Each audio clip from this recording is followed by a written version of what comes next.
hands, feet, this limbs. 8 limbs. Patanjali rises to describe 8 limbs of yoga. 8 limbs of the body of yoga. This is Ashtanga Yoga. Yoga has 8 limbs, means the state of integration of life has 8 aspects to it, 8 limbs. The misinterpretation starts right from here, and this basic value of the misinterpretation of the name has made the whole philosophy completely muddled. This has been interpreted as 8 steps to yoga. Ashtanga Yoga this name has been interpreted as bringing to light the 8 steps to yoga, 8 steps. Now you can imagine, limbs and steps are not the same thing. When the limbs develop, they develop simultaneously. Not first the hand is made and then the leg is made and then the nose is built. All of the limbs in the body develop simultaneously. But in the case of steps, they are one after the other. They are built one after the other and they are used one after the other. And this is what has made a big difference. The philosophy of Patanjali is the philosophy bringing to light the 8 aspects of the state of union or integration. And if it is interpreted in terms of the 8 steps, then we would not know where the confusion will end. Patanjali does not denote that these 8 yam, niyam, asan, pranayam, pratyahar, dharana, dhyan, samadhi, these 8 names that he counts, he does not mean that these are the 8 steps to yoga and samadhi is the last step starting from yam, niyam, asana, pranayam, pratyahar. All that is not right. Otherwise, if this were so,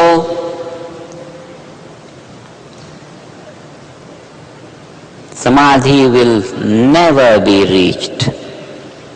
Because 8th step will never be reached. Because the very first step demands achievement of that which never changes. Satya. Satya is one of the 5 yamas. Yama is the first which Patanjali deals. And 5 yamas there are. And out of the 5, the first is Satyam. Satyam is truth. Just truth. Simple truth. The truth is what? That which never changes. What is that which never changes? Being alone is that which never changes. Being is samadhi. Samadhi, Patanjali puts 8th limb of the body of yoga. But Satyam, being, he puts right in the beginning. This means the state of yoga is being at its beginning and being at its end. Being is all permeating, and this is the state of yoga, the state of union. Just a moment ago we said mind is all pervading, and opening that all pervading value of the mind to our awareness enlivens all values of the of life, and this is yoga. The truth from the beginning of yoga, the truth in the end of yoga. This is the state of yoga. If the truth has begun to be open to our awareness, the practice of yoga has started. And if truth has become permanently established in our awareness, the state of yoga is established. This is the beginning and end of yoga, integration. Transcendental meditation accomplishes this state. Right from the beginning of the practice, this unboundedness, transcendental awareness opens to our individual awareness, and opening our awareness to that, unbounded awareness gets established. And this is the state of yoga, union. When we say yoga, then we say that state. From here, from the state of being, the philosophy of yoga starts. And being can't be underrated for anything less than being. No, generally, the practice of the satya, the truth, generally it is advocated that first you practice speaking truth. Now you see what a damaging level has been brought to such a beautiful state of achievement. Being, realization of being is taught in terms of realization of the habit of speaking truth. So crude. This is what the commentators of Patanjali have done to Patanjali. The practice of speaking truth is such a ridiculous thing. Speaking truth can't be practiced. What can be practiced is development of that level of consciousness which will always speak truth. So the speaking truth, if it has to be practiced, it has to be practiced in the developing value of pure consciousness.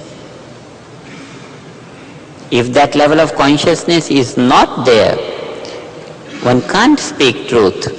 There will be some lag to truth.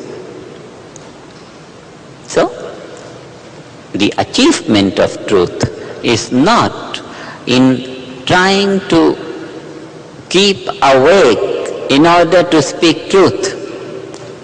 It will be such a strain, and then one would speak out something. Later on one would remember, oh, I should not have spoken this. So, the truth, value of truth is in developing pure consciousness, spontaneously, easily, comfortably living life the way it is. Therefore, the teaching of Satyam as one of the teaching of Yama is not limited to practicing speaking truth or seeing truth or whatever. But it is meant to be the state of awareness, and that is in the state of yoga. Such a natural situation in that state of integrated life. Not only you speak truth, but you smell truth and you touch truth, and you... When the conscious awareness is open to that pure consciousness of being, anything that you do as a wave of truth, and that is living the truth. Second is ahimsa. Ahimsa is non-violence. Non-violence. Quite a lot the word is being heard. The state of non-violence is a level of consciousness in which one always produces life-supporting influence. A state of life in which life-damaging influence can simply not be created. That is that state in cosmic consciousness where awareness is unbounded and one is just a witness to everything. One's whole aspiration of life, one's whole impulse of life is conducted by cosmic intelligence, and then every step of action is for evolution. Because under the spell of cosmic intelligence, everything is evolving all the time. So once that is taken over by the individual intelligence, anything that one could think or do will always be in the direction of evolution, spontaneous. And in this state of life, where one always produces life-supporting influence, non-violence is spontaneously lived. Only in that state non-violence is lived. Otherwise, if a man is capable of producing life-damaging influence in whatever small or big measure, then the violence is inevitable. Knowingly or unknowingly, doesn't matter. If I have hurt the man, either through a stick or through a negative thought for him, he has been hurt. And not only he has been hurt, the entire creation has been hurt. And this is violence. So when one is not capable of hurting anything in creation, then non-violence becomes a living reality. This is the quality of that level of consciousness which we say pure consciousness or pure intelligence or cosmic intelligence, which is only life-supporting. And this is the state of integrated life. Only in this state of integrated life, one would not be damaging in any sense any aspect of life. So non-violence means making permanent pure consciousness, gaining cosmic consciousness. Same thing is meant by Satyam, the truth, living truth in life, making truth a living reality of day-to-day life means gaining cosmic consciousness, gaining pure consciousness. Aste, third, aste means non-covetousness, non-stealing. You don't steal. As long as one is captivated by every object of perception, so long stealing is very vivid, clear. Everyone is a thief if one owns something that doesn't belong to him. What is the reality of belonging? Infinite value of the self alone belongs to one. And if one is not living that infinite value and is captivated by this possession or this possession, anything that one experiences overshadows being, then one is bringing to one's possession which doesn't belong to one. What belongs to one's status of life is self, unboundedness, being, infinity, immortality, being. that being one's home, if something else enters one's homes, then one is stealing other things. This state of life is only in cosmic consciousness, where one is only a witness to everything. One doesn't own anything. And non-owning is that aparigraha, not non-acceptance. You don't accept. You don't own somebody's property. Everything else in creation belongs to relativity, change, and one is not non-changing self. And if one usurps the value of change, then one has stolen that, has possessed that which doesn't belong to one, and this is aparigraha. Therefore, in the real sense of the word, in the true sense of the word, one is a thief as long as one has not risen to cosmic consciousness, because he is bringing to his home a property which belongs to something else, self and non-self, possessing something, owning something. In this sense, Patanjali says non-covetousness is the quality of the state of life in yoga.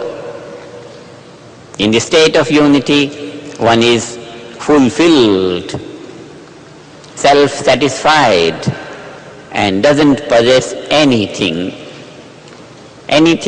that one is not. Because in that state of unity, anything is not out of one's own being. Everything in terms of being, everything in terms of the self. In this state, everything, whatever it may be, is no more different from oneself, and therefore having everything all to oneself is a reality in this state of yoga. And this is a state where one has gone beyond the boundaries of covetousness. One has started to own everything in its reality. This is unity consciousness. Nothing is out of myself.